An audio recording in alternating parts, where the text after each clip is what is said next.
Hindi pa rin madaanan ang bahagi ng EDSA sa bahagi ng White Plains Avenue dahil po sa pagtitipon ng daan-daang tao roon. Ay kay NCRPO Chief Police Major General Anthony Abirin, ang grupo ay mga miyembro ng Iglesia ni Cristo INC. Live mula sa Quezon City, may unang balita si EJ Gomez. EJ. Ivan, rainy morning, no? Mas dumami pa nga ang mga nagtitipon-tipon dito sa People Power Monument sa Quezon City at mas bumigat na rin ang daloy ng trapiko dahil bukod sa hindi madaanan ng mga motorista itong kahabaan ng White Plains Avenue ay marami sa mga relihista ay ino-occupy na itong linya o kalsada mismo ng EDSA. Kaya naman yung mga motorista dumadaan na ngayon sa linya na dinadaanan ng EDSA Bus Carousel at mismong si NCRPO Chief Police Major General Anthony Abirin na rin, no, nag-abot ng panawagan na sana ay sumunod yung mga relihista at buksan kahit ilang linya lang ng kalsada. Hile-hilera ng mga sasakyan, kabilang ang private vehicles at mga bus ang sumakop na sa kahabaan ng White Plains Avenue. Sakay ng mga ito ang mga nagtitipon-tipon dito.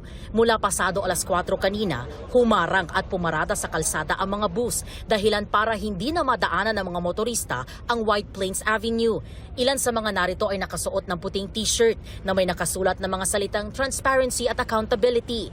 Pasado alas 4 kanina nang nakita nating nagwawagayway ng watawat ng Pilipinas ang mga nagtitipon dito. Wala pang opisyal na impormasyon kung ano ang pinapakay ng pagtitipon nila ngayong umaga. Nakabantay naman ng PNP personnel dito sa People Power Monument. Mag-aalas 5:30 kanina nang bumuhos ang ulan.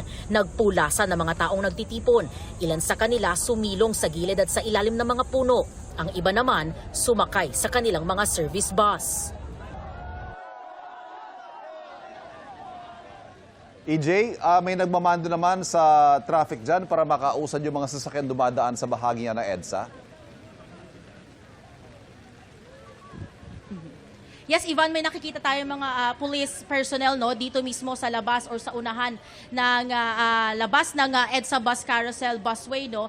At kanina nakita rin natin na yung southbound, no, panandali ang hindi nadaanan, may na-stuck doon na dump truck kasi naharangan na rin or mismong mga relihista ay nakapwesto doon sa linya or kalsada mismo ng EDSA.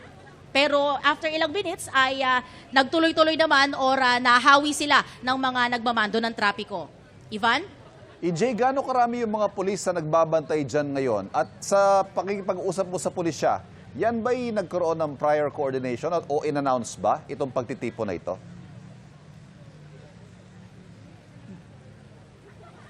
Ivan, ayon mismo kay NCRPO Chief, no, panandalian natin siya nakausap, si Abirin. Ang sabi niya, biglaan daw itong pagtitipon. Kaya ang wording niya, no, they presume na ito ay walang permit. Pero i-confirm pa natin yan mamaya sa kanya. Tapos, yung doon naman sa bilang ng pulisya, tinanong natin siya dyan multiple times pero wala pa siyang mabanggit na eksakto o kahit estimate dahil ongoing pa daw yung kanilang headcount doon sa mga nakadeploy na PNP personnel dito sa People Power Monument sa Quezon City simula pa noong pasado hating gabi.